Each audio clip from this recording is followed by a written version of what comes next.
가르침이 이제 본격적으로 시작된다는 것을 알 수가 있죠. 사무엘은 지금 본문에서는 연관성이 없습니다. 이 인용구절 4장 2절을 보면 이렇게 나와 있습니다. 블레셋 사람들이 이스라엘에 대하여 전열을 벌이니라. 그 둘이 싸우다가 이스라엘이 블레셋 사람들 앞에서 패하여 그들에게 전쟁에서 죽임을 당한 군사가 4,000명 가량이라.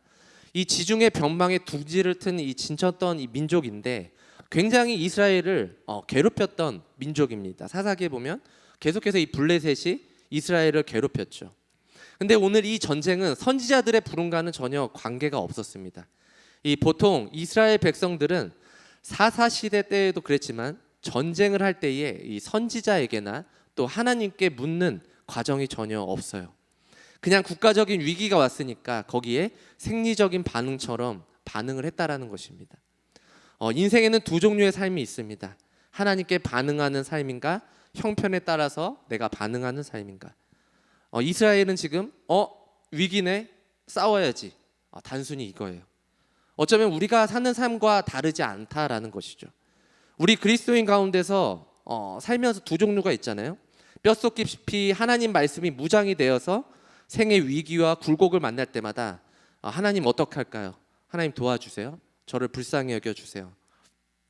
이렇게 하나님 저를 돌보지 않으면 이제 이 문제는 제가 해결을 못합니다.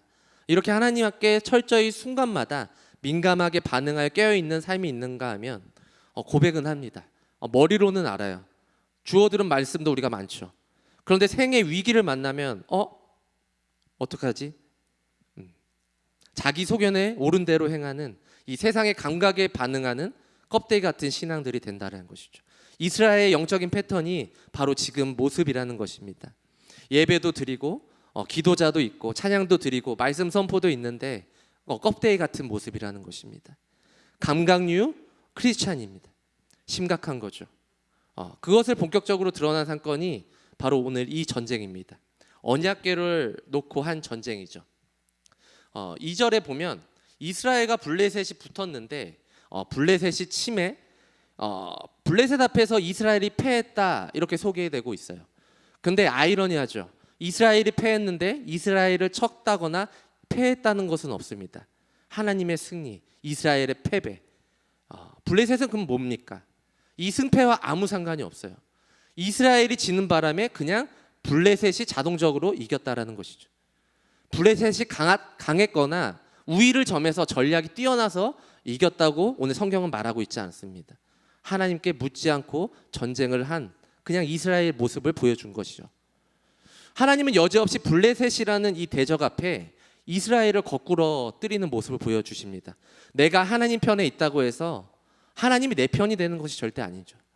하나님은 하나님의 일을 해 나가실 뿐입니다. 이스라엘은 분명 자기 나름대로는 하나님의 언약 백성이고 하나님의 군대로 생각을 했고 하나님의 백성이에요. 근데 지금 이스라엘이 패한 사실은 기록이 되어 있는데 블레셋이 어떻게 쳤다는지 공격했는지에 대해서는 기록이 없어요. 단지 패배가 블레셋 앞에서 벌어졌다는 것입니다. 살다 보면 이런 경우를 겪어요. 상대가 잘해서라기보다는 우리가 너무 못나게 굴어서 상대가 잘나 보이는 경우가 가끔 있다라는 것이죠. 사무엘상 4장 3절을 보면 이런 말씀입니다. 우리 함께 읽도록 하겠습니다. 시작. 백성이 진영으로 돌아오매 이스라엘 장로들이 이르되 여호와께서 어찌하여 우리에게 오늘 블레셋 사람들 앞에서 패하게 하셨는고 여호와의 언약궤를 실로에서 우리에게로 가져다가 우리 중에 있게 하여 그것으로 우리를 원수들의 손에서 구원하게 하자 하니. 여호와가 어찌하여 우리를 블레셋 앞에서 패하게 하였는가? 그러니까 우리가 왜 졌어 하는 질문입니다. 이 질문은 역으로 그리스도인들에게 질문해야 된다는 것이죠. 마가복음의 9장에 보면 변화산에 올라가서 신비를 발견하죠. 목도할 수 없는 주의 영광을 경험하고 내려옵니다. 그 영화롭스럽고 존귀한 모습을 베드로는 이렇게 고백합니다. 주여 여기가 좋사오니 초막셋을 짓고 여기서 사는 게 어떠신지요? 얼마나 좋았으면 그런 말이 나왔을까요? 우리도 집회나 캠프를 가면 이런 고백들을 합니다. 은혜 만땅 받으면 집에 안 가면 좋겠다. 집에 가면 공부해야 되고 집에서 잔소리도 하고 그 일상에서 벗어나고 싶은 마음, 캠프에서 뛰면서 찬양하고 하나님께 부르짖어 기도하고 말씀 듣고 그런 상황만 있었으면 좋겠어요. 그게 바로 천국과 같은 모습이기 때문이죠. 그래서 여기가 좋사오니. 그러다가 예수님과 제자들이 산 아래로 내려갑니다. 그 황홀한 은혜를 뒤로하고 산 아래로 내려갔다는 것이죠. 근데 이제 산 아래는 남은 제자들이 있었어요. 같이 올라가지 않은 제자들. 그 상황에 지금 혼란을 빚고 있었습니다. 어떤 아버지가 이 어릴 때부터 기먹고 벙어리 들리는 아들을 데려왔습니다. 제자들에게 데려왔어요. 이 귀신이 이 아이를 불에도 넘어뜨리고 물에도 넘어뜨리고 정말 그 인생이 얼마나 피폐했겠어요. 그래서 예수님의 소문을 듣고 왔는데 제자들만 있었습니다. 제자들이면 할 수 있겠지 하고 부탁을 했죠. 막 이래도 해보고 침도 예수님이 예전에 침 뱉어서 그 혀를 고쳐졌듯이 한번 침도 발라보고 눕혀서 관찰도 해보고 별의별 것들을 다 해봤습니다. 그런데 애는 계속 거품 물고 뒹굴뒹굴 하고 있습니다. 근데 예수님이 타이밍이 절묘합니다. 이 제자들이 땀을 뻘뻘 흘리고 있을 때, 이 망신살이 당하고 있을 때 예수님 마침 그 자리에 내려오셨습니다. 무슨 일이냐? 정황을 듣고 아이를 데려다가 꾸짖은 다음에 귀신을 내쫓아요. 제자들이 뻘쭘해졌죠. 조용히 졸졸 따라서 한 집에 들어가게 됩니다. 그때 제자들 하나가 장로들이 물었던 질문을 똑같이 합니다. 선생님, 우리가 어찌하여 그 귀신을 쫓아내지 못하였나이까? 그 제자는 누구를 가리킬까요? 바로 지금 그리스도인들을 말하고 있습니다. 교회를 말하고 있다는 것이죠. 이렇게 대한민국에 십자가가 많은데 이 대하동에 십자가 탑을 길 건너 바로 앞에 많이 있는데 그리스도인들이 그렇게 많은데 어찌하여 세상은 달라지지 않나요? 어찌하여 귀신 들린 세상은 고쳐지지 않나? 똑같은 질문이죠. 오늘 본문의 장로들의 질문과 같이 맥을 같이 합니다. 어찌하여 블레셋 앞에서 조롱거리가 되게 하셨습니까? 좋은 질문이죠. 이들이 머리를 써서 대안에 놓은 게 무엇이냐 하면 여호와의 언약궤를 실로에서 가져다가 우리 원수들의 손에서 구원하게 하자, 이렇게 말합니다. 상상할 수 없는 대안이죠. 아주 희귀한 대안을 합니다. 일당의 무리를 보내서 언약궤를 가지고 오는데 엘리의 두 아들 홈니와 비느하스도 함께 했다고 분명히 오늘 본문은 말하고 있습니다. 우리가 사무엘상 4장 4절을 한번 보겠습니다. 제가 읽도록 하겠습니다. 이에 백성이 실로에 사람을 보내어 그룹 사이에 계신 만군의 여호와의 언약궤를 거기서 가져왔고 엘리의 두 아들 홈니와 비느하스는 하나님의 언약궤와 함께 거기에 있었더라. 이 사건이 무엇일까요? 이 사건은 어떻게 흘러가고 있는 것일까요? 여러분, 언약궤는 일단 이스라엘 전체를 움직이지 않는 한 움직일 수 없습니다. 신명기 12장 5절 우리 함께 읽도록 하겠습니다. 신명기 12장 5절입니다. 함께 읽겠습니다. 시작. 오직 너희의 하나님 여호와께서 자기 이름을 두시려고 너희 모든 지파 중에서 택하신 곳인 그 계실 곳으로 찾아 나아가서, 여기 오직 너희 하나님 여호와께서 자기 이름을 두시려고 너희 지파 중에서 택하실 곳이 계실 곳으로 찾아가도록 분명히 성경은 말하고 있습니다. 움직이도록 되어 있습니까? 나아가도록 되어 있습니까? 나아가도록 되어 있다는 것이죠. 우리가 그 언약궤 앞으로 가야 되는데 언약궤를 이스라엘 백성들은 가져오게 만들었다는 것이죠. 상황을 해결할 대안으로 상상도 할 수 없는 그런 행동을 했다는 것이에요. 법궤를 전쟁이 한창 중인 전쟁 안으로 옮겨오자는 제안을 하고 또 실행을 합니다. 그 당시 신앙의 모든 패턴이 이런 모습이었습니다. 언약궤와 엘리 집안의 몰락이 이제 얼마 안 남았다는 것을 보여주고 있죠. 자기들의 필요와 복을 채워주는 하나의 수단이 되어버린 이 언약궤. 이스라엘의 신앙은 하나의 신앙이 아니라 종교였습니다. 여러 이방신들을 섬기는 종교 중에 하나처럼 섬기고 본인들도 타락하게 되었죠. 오늘 성경 4장을 훅 훑어다 보면 절묘한 공통점이 하나 있습니다. 언약궤와 엘리 집안의 몰락이 같이 따라다닙니다. 그래서 결국은 마지막에 엘리가 죽고 두 아들이 죽고 며느리가 다 죽어요. 그리고 이가봇으로 끝이 납니다. 영광이 떠났다. 아주 무서운 얘기죠. 뭘 설명하고 싶었을까요? 그 당시 이스라엘을 공동체를 꽉 짓누르고 있었던 패턴 자체가 하나님이 이미 그들의 경배의 목적지가 아니었어요. 섬김의 목적지가 아니었다는 거예요. 그저 자기들이 필요할 때 불러다가 써먹는 하수인에 불과했다는 것입니다. 그냥 하나님은 그때그때마다 부르는 하나의 방법이자 수단이었습니다. 이것이 오늘 이 언약궤 사건을 통해서 드러나게 되죠. 실로에서 가져오면 나름대로 언약궤라고 생각했겠죠. 무조건 이기는 전쟁이라고 생각했겠죠. 역전할 것이라고 생각했겠죠. 말도 안 되는 짓을 해서 그렇게 언약궤를 가져옵니다. 모든 종교가 흘러가는 철저한 이 비틀린 방향은 종교가 수단이 될 때 그 종교는 타락이 됩니다. 이미 우리 기독교는 한복판에 깊숙이 던져져 있습니다. 기독교는 그 십자가가 말하는 예수 그리스도가 전하신 복음에서 이탈되어 있습니다. 종교 열광주의에 빠지고 더 큰 자극에 빠져서 사람들이 쏠림 현상으로 몰려다니잖아요. 조용히 말씀 전하면 다 자요. 재미있는 말씀 추구하죠. 우리가 말씀을 재미로 듣습니까? 좀 더 센세이션하고 좀 더 재미있는 말씀을 찾아서 몰려다닙니다. 한국 교회가 왜 그렇게 됐습니까? 왜 하나님이 대상이 아니에요? 우리도 모르는 사이에 그런 기독교의 본질에서 벗어난 종교 열광주의에 들어왔다라는 것입니다. 우리가 십자가 앞에 자복하게 만드는 것은 열광도 감성도 아니라고 말합니다. 하나님의 말씀 속에 하나님이 우리를 어떻게 사랑하셨는가에 대한 깊은 깨달음을 얻을 때 하나님의 진리를 알 수가 있다는 것이죠. 4장을 다시 보겠습니다. 5절에서 8절을 제가 한번 읽도록 하겠습니다.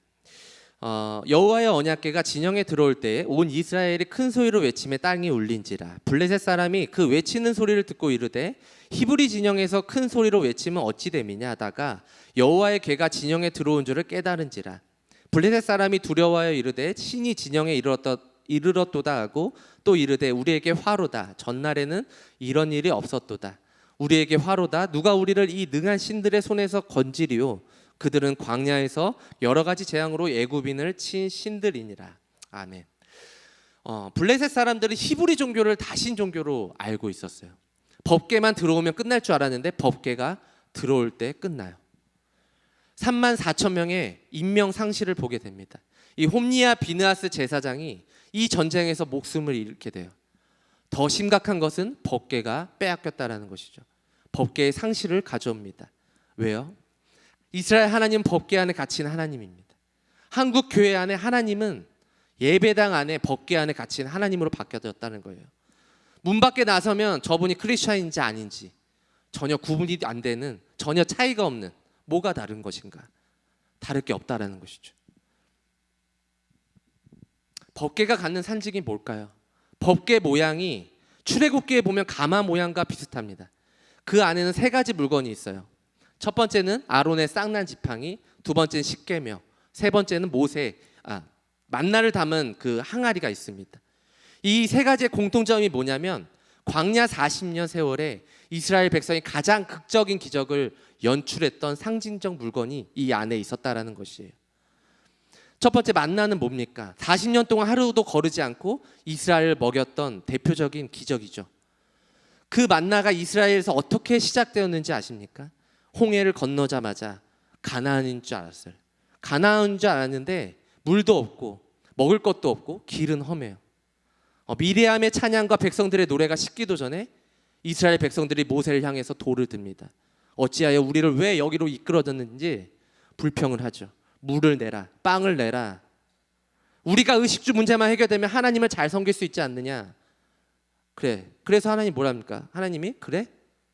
그럼 만나를 줄게. 만나를 주십니다. 그들의 고백이 고마워서가 아니라 빵 문제가 해결되면 날 잘 섬길 수 있나? 만나의 기적을 통해서 빵으로 인생은 안 된다라는 것을 이들에게 철저하게 뼛속에 새겨 넣으면서 40년 동안 만나를 주셨습니다. 결과는 어떻게 되었나요? 40년 동안 매일매일 기적을 경험하면서 하나님 앞에 이들이 순종을 했나요? 한 번도 순종을 안 했습니다. 그래서 40년 총 결론, 이 신명기의 책을 이들은 순종을 하지 않았습니다. 신명기 8장 3절에 보면 이 말씀이 있습니다.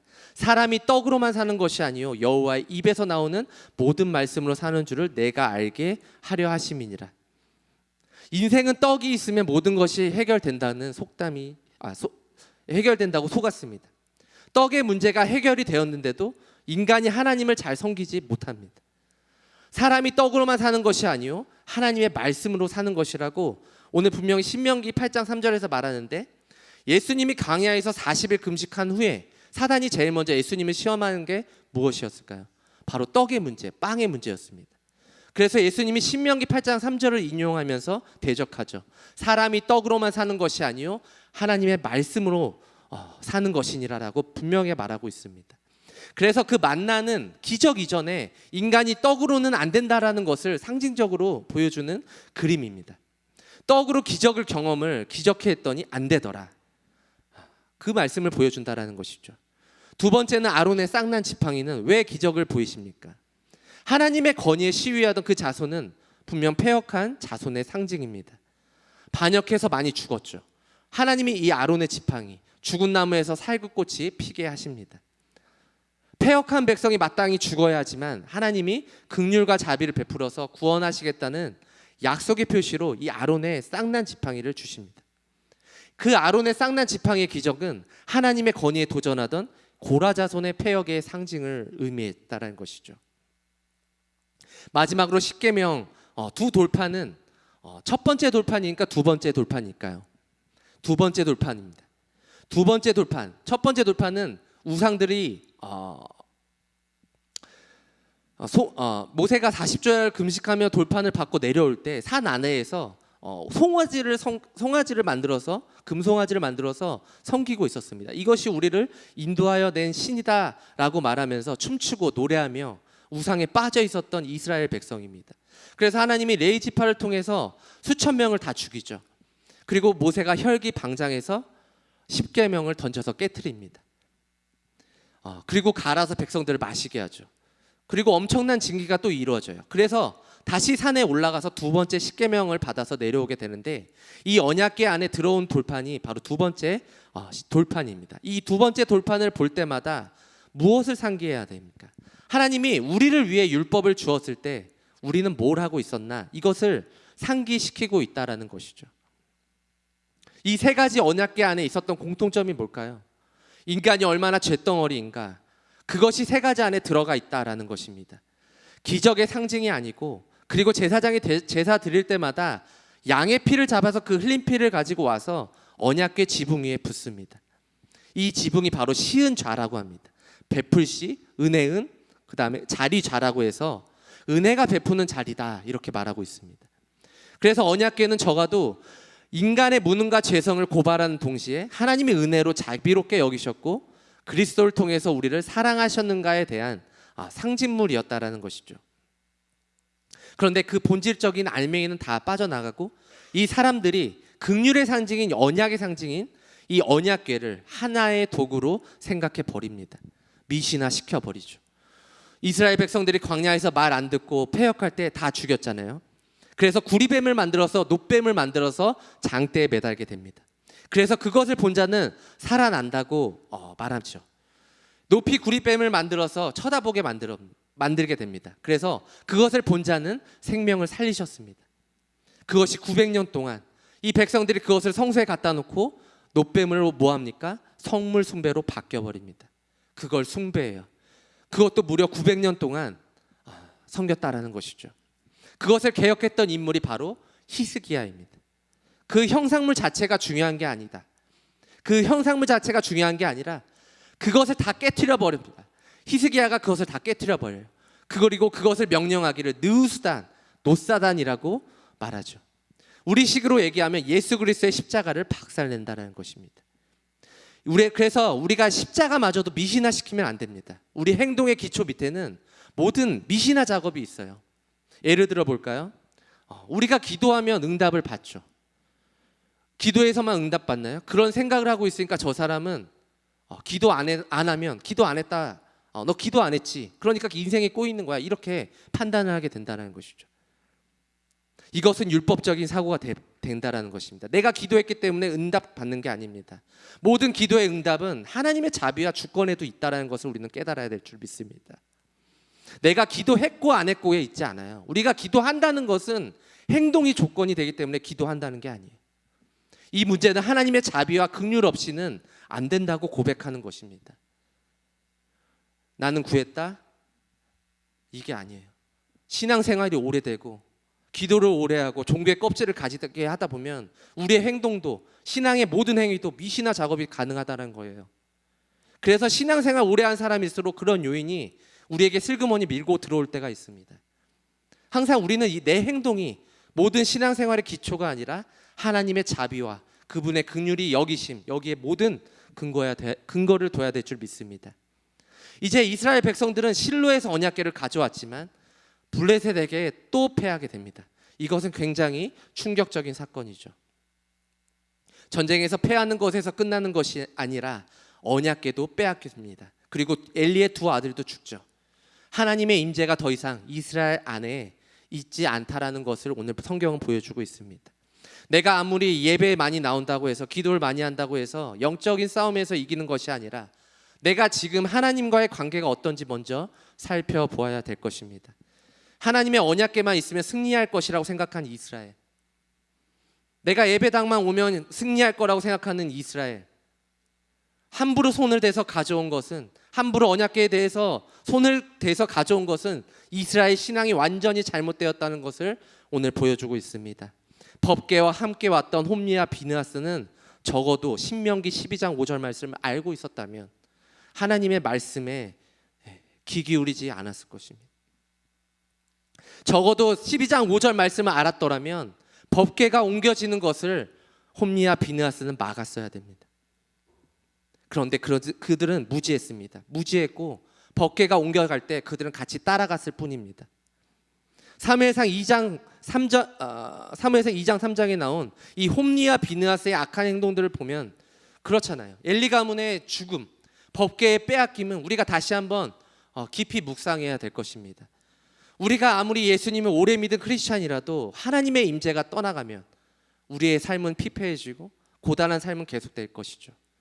그러나 하나님이 우리와 함께 하시면 어떤 순간에도 승리하며 전진해 나아갈 것입니다. 여러분, 이번 한 주도 하나님의 말씀을 의지하며 믿으며 예배 속에서 또 삶에서도 하나님의 임재가 떠나가지 않는 삶이 되시길 주님의 이름으로 기도합니다. 아멘. 함께 기도하겠습니다. 하나님, 저희들